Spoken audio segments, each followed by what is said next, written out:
Good morning, students. Welcome to the second session of your English grammar classes. Last session में we saw या we learned sentences and its kinds. So वहाँ हमने देखा कि एक sentence जो होता है एक group of words से compose करके बनाया गया होता है to bring out a meaningful message. और हम लोगों ने ये भी देखा कि 5 तरीके का sentence होता है जिसमें assertive sentences हम लोगों ने पढ़ा, interrogative पढ़ा और इम्पेरेटिव पढ़ा, ऑप्टेटिव पढ़ा और एक्सक्लेमेटिव पढ़ा।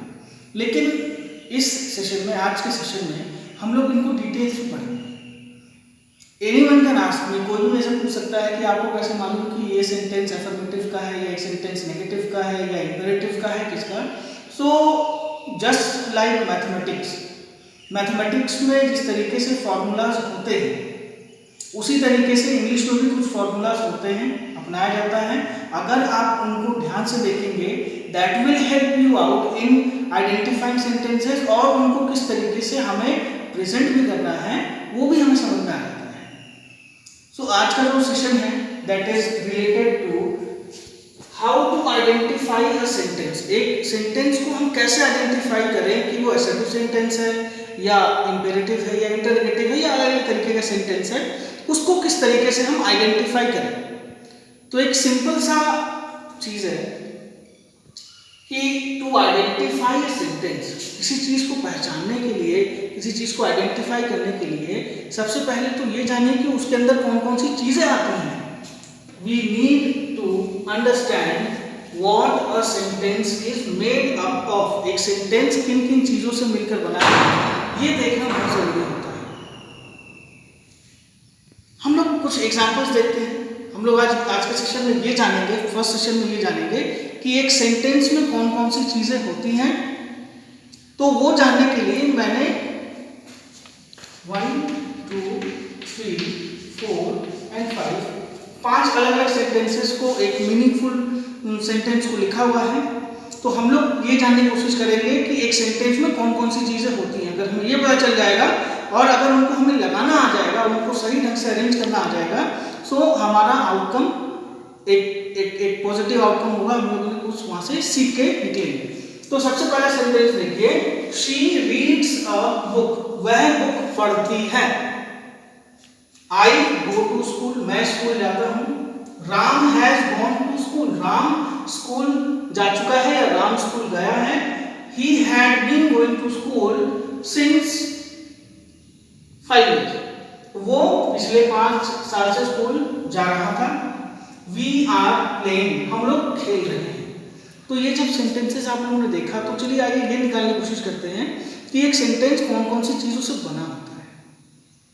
पहला सेंटेंस को कंसीडर करिए, शी रीड्स अ बुक। तो हम जब सेंटेंस में क्वेश्चन पूछते हैं कि हु, कौन, ये जब क्वेश्चन पूछते हैं कौन बुक पढ़ता है तो आपका आंसर आता है शी, यानी कि शी इज द डूअर, यानी कि काम को करने वाला। और जो काम को करने वाला होता है उसको हम लोग जानते हैं, हिंदी में तो कर्ता के नाम से बोला जाता है, जो करने वाला होता है। इंग्लिश में इसको बोला जाता है सब्जेक्ट। तो सेंटेंस में सबसे पहली चीज जो सारे ही सेंटेंसेस में दिखाई देती है वो होता है उस काम को करने वाला। आइए बाकी के 4 सेंटेंस को भी देख लेते हैं कि वो है कि नहीं। आई गो टू स्कूल, कौन स्कूल जाता है, who goes to school, I, यानी कि I is the doer, I is the subject. Ram has gone to school, Ram school गया है। कौन स्कूल गया है, राम, तो Ram is the doer, that means Ram is the subject. Similarly ही और वी यहाँ पर सब्जेक्ट के रूप में काम करेंगे। तो हम लोगों ने सबसे पहले जान लिया कि एक सेंटेंस में जो सबसे पहली चीज दिखाई जाती है या जो दिखाई दी जाती है वो होता है सब्जेक्ट। हम जरा ये भी आइडेंटिफाई कर लें कि सब्जेक्ट की जगह पर कौन कौन सी चीजें लगी हैं, जरा इसको देख लेते हैं।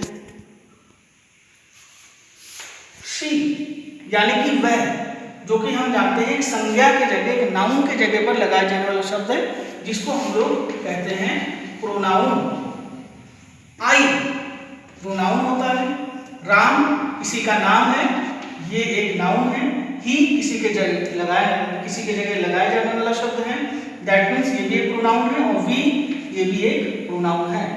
तो सब्जेक्ट के जगह पर आप हमेशा याद रखिएगा कि सब्जेक्ट की जगह पर केवल दो ही चीजों का यूज किया जा सकता है, एक नाउन और एक प्रोनाउन। इसके अलावा और किसी चीज का इस्तेमाल नहीं कर सकते हैं। आगे बढ़ते हैं। सेंटेंस में तो हमें ये पता चल गया कि सब्जेक्ट होता है सबसे पहला जो सेंटेंस को स्टार्ट करता है, और वो सब्जेक्ट की जगह पर नाउन या प्रोनाउन, यानी कि आप याद रखिए अगर आप कोई सेंटेंस बताना चाह रहे हैं तो आप स्टार्टिंग किस चीज से करेंगे, आप स्टार्टिंग करेंगे नाउन या प्रोनाउन से, जिसको हम लोग सब्जेक्ट के नाम से भी जानते हैं। सेकंड जब आते हैं हम लोग, लिखा हुआ है कि अगर हम क्वेश्चन पूछते हैं क्या करता है, हम लोग ये क्वेश्चन पूछते हैं कि what does she do, what does I do, what does Ram do, तो ये लोग क्या करते हैं, तो शी रीड्स पढ़ती है, मैं जाता हूं तो पढ़ना, जाना, खेलना। तो जब हम लोग सेंटेंस में ये क्वेश्चन पूछते हैं कि क्या करता है, सब्जेक्ट क्या करता है, तो सब्जेक्ट गाना गाता है, सब्जेक्ट जाता है, सब्जेक्ट आता है, सब्जेक्ट खाना खाता है। तो किसी भी कार्य को करने, जो भी कार्य होता है उसको हम लोग हिंदी में तो क्रिया बोलते हैं और इंग्लिश में बोलते हैं वर्ब्स। क्या बोलते हैं उनको? वर्ब्स बोलते हैं, यानी क्रिया बोलते हैं। तो सेंटेंस में दूसरी चीज जो सब्जेक्ट के बाद दिखाई देते हैं, आप देखिएगा सब्जेक्ट के बाद रीड, सब्जेक्ट के बाद आई, सब्जेक्ट के बाद, सब्जेक्ट के बाद, सब्जेक्ट के बाद रहता है। तो इसीलिए सेंटेंस में दूसरी चीज जो आती है वर्ब, आप लोग सब जानते हैं कि वर्ब क्या होता है, किसी भी काम को जो डिनोट करता है। ठीक है, नेक्स्ट पढ़ते हैं। तो मेनली हम लोग मान लिया कि सेंटेंस में सब्जेक्ट और वर्ब होता है। एक और चीज भी होती है जो आप लगा सकते हैं, नहीं भी लगा सकते हैं, यानी कि सेंटेंस को आपसे इतना ही पढ़े तो वह पढ़ती है, या आई गो, मैं जाता हूँ, शी हैज गॉन, वो जा चुका है, ये भी मीनिंगफुल निकाल के देगा सेंटेंस। लेकिन सेंटेंस में तीसरी भी चीज होती है जिसको हम लोग बोलते हैं ऑब्जेक्ट। तो वो क्वेश्चन पूछने से आता है व्हाट। जब हम लोग व्हाट पूछते हैं, सपोज करिए डूअर क्या करता है, तो डूअर किताब पढ़ता है। व्हाट जब लिखेंगे, किताब पढ़ना, स्कूल जाना, स्कूल जाना, स्कूल जाना, तो जो काम होता है, जिसके ऊपर काम होता है, उसको हम लोग बोलते हैं ऑब्जेक्ट। तो फिलहाल इतना जान के रखिए आप कि a sentence is really made up of three things: subject, verb and an object। एक सब्जेक्ट होता है, एक वर्ब होता है, और हम लोग सब जानते हैं कि वर्ब जो होते हैं वो दो पार्ट्स में डिवाइड किए जाते हैं, मेन वर्ब और हेल्पिंग वर्ब्स में। वो आगे आने वाले लेक्चर्स में हम लोग पढ़ेंगे।